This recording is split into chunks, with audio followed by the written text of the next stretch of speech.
ओम नमः शिवाय। शिवजी सदा सहाय। ओम नमः शिवाय। गुरुजी सदा सहाय। जय गुरुजी। शुक्राना गुरुजी। शिव पुराण श्री रुद्र संहिता खंड चौथा 7वां अध्याय। भगवान शिव द्वारा कार्तिकेय को सौंपना। ब्रह्मा जी बोले, हे नारद, अपने पुत्र कार्तिकेय का अद्भुत पराक्रम देखकर भगवान शिव और देवी पार्वती बहुत प्रसन्न हुए। तब सब देवताओं सहित श्री हरि विष्णु और देवराज इंद्र और मैं भी बहुत हर्षित हुए और भगवान शिव से बोले, हे देवादिदेव भगवान, आप तो सर्वेश्वर और सर्वज्ञाता हैं। संसार की सब घटनाएं आपकी इच्छा से ही घटती हैं। आप तो जानते ही हैं कि ब्रह्मा जी द्वारा असुर राज तारक को दिए गए वर के अनुसार शिवपुत्र ही उसका वध करने में सक्षम होगा। इसीलिए ही कुमार कार्तिकेय का जन्म हुआ है। प्रभु, हम लोगों के कष्टों को दूर करके हमारे जीवन को सुखी करने के लिए आप अपने पुत्र कार्तिकेय को आज्ञा दीजिए कि वह तारकासुर का वध करे। ये कहकर सब देवता भगवान शिव की स्तुति करने लगे। तब भगवान शिव का हृदय हम सबकी प्रार्थना से द्रवित हो उठा। उन्होंने हमारी प्रार्थना को स्वीकार कर लिया और अपने पुत्र कुमार कार्तिकेय को देवताओं को सौंप दिया। तब भगवान शिव ने अपने पुत्र कार्तिकेय को ये आज्ञा दी कि देवताओं की विशाल सेना का नेतृत्व करे और देवताओं के दुखी और संकटों को दूर करने के लिए तारकासुर का वध करे। अपने पिता भगवान शिव की ये आज्ञा पाकर स्वामी कार्तिकेय बहुत प्रसन्न हुए। तब उन्होंने हाथ जोड़कर अपनी माता पार्वती और पिता महादेव जी को प्रणाम किया और कहा कि हे माता, हे पिता, आप मुझे विजयी होने का आशीर्वाद प्रदान करें।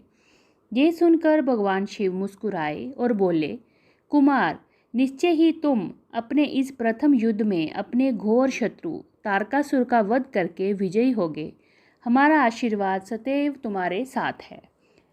इधर देवी पार्वती के हृदय में अपने प्रिय पुत्र के युद्ध में जाने की बात सुनकर ही पीड़ा होने लगी। वात्सल्य के कारण उनकी आंखों में आंसू आ गए थे। वह बहुत दुखी हुई और कहने लगी, हे नाथ, हे देवादिदेव, मेरा पुत्र कार्तिकेय अभी बहुत छोटा है और वह तारकासुर महाबलशाली और शक्तिशाली है।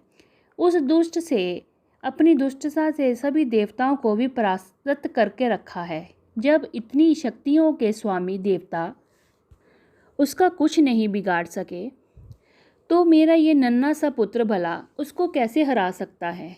मेरा दिल मुझे कार्तिकेय को युद्ध में भेजने की आज्ञा नहीं देता है। मैं अपने पुत्र को अपने साथ रखना चाहती हूँ। ये वचन सुनकर सभी देवताओं सहित भगवान शिव भी चिंतित हो गए। तब महादेव जी ने देवी पार्वती को समझाते हुए बोला, हे देवी, हे शिवा, आप सामान्य स्त्रियों की तरह क्यों व्यवहार कर रही हैं। ये मेरा और आपका पुत्र होने के कारण महाशक्तिशाली और वीर योद्धा है। देवताओं ने इसे अपनी अभीष्ट शक्तियाँ प्रदान की हैं। कार्तिकेय की जीत निश्चित है। कार्तिकेय का उत्पन्न होना तारकासुर के वध का प्रतीक है। आप व्यर्थ में चिंतित ना हों और अपने पुत्र को खुशी खुशी तारक के वध के लिए भेजें। भगवान शिव के ऐसे वचन सुनकर देवी पार्वती को बहुत संतोष हुआ और उन्होंने कार्तिकेय को युद्ध में जाने की आज्ञा दे दी। तब सब देवताओं का भय दूर हुआ और उनमें प्रसन्नता की लहर दौड़ गई। इति श्री 7वां अध्याय समाप्त। 8वां अध्याय, युद्ध का आरंभ। ब्रह्मा जी बोले, नारद, जब देवी पार्वती और भगवान शिव ने कुमार कार्तिकेय को युद्ध का नेतृत्व करने की आज्ञा प्रदान की, तो सभी देवता बहुत प्रसन्न हुए और एकत्र होकर उस पर्वत की ओर चल दिए। सिंहनाद करते हुए वे आगे बढ़ने लगे। उस समय कार्तिकेय सेना का नेतृत्व करते हुए सबसे आगे चल रहे थे। सब देवता मन में यही सोच रहे थे कि अब उन्हें तारकासुर नाम की मुसीबत से छुटकारा मिल जाएगा। जब तारकासुर को इस बात का पता चला कि देवताओं ने युद्ध की तैयारी पूरी कर ली है, तो तारकासुर ने भी तुरंत युद्ध की घोषणा कर दी। अपनी विशाल चतुरंगिनी सेना को साथ लेकर तारक भी सिंहनाद करता हुआ देवताओं की ओर बढ़ने लगा। राक्षसों की सेना देखकर एक पल के लिए देवता घबरा गए। उसी समय आकाशवाणी हुई, हे देवगणों, तुम लोग भगवान शिव के पुत्र कार्तिकेय के नेतृत्व में युद्ध करने जा रहे हो, इसीलिए तुम जरूर जीतोगे। तारकासुर कार्तिकेय के हाथों अवश्य मारा जाएगा। उस आकाशवाणी को सुनकर सभी देवताओं का उत्साह बढ़ गया और उनका डर दूर हो गया। उस समय दुदुम्बी और अनेक प्रकार के बाजों की ध्वनि आकाश में गूंजने लगी। तब देवता और राक्षस युद्ध करने के लिए पृथ्वी और सागर के संगम पर पहुँचे। दोनों पक्षों में बड़ा भयानक युद्ध छिड़ गया। युद्ध की भयंकर गर्जना से पृथ्वी भी ढोलने लगी।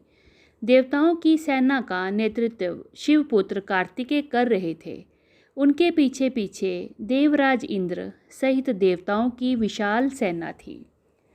कार्तिकेय उस समय देवराज के ऐरावत हाथी पर विराजमान थे। तब उन्होंने उस हाथी को छोड़ दिया और रत्नों से जड़े सुंदर यान पर बैठ गए। उस समय विमान पर प्रचेता ने सुंदर छत्र रखा। उस सुंदर विमान पे बैठकर कार्तिकेय बहुत निराले और शोभा संपन्न लग रहे थे। उसी समय देवताओं और असुरों में अचानक युद्ध प्रारंभ हो गया।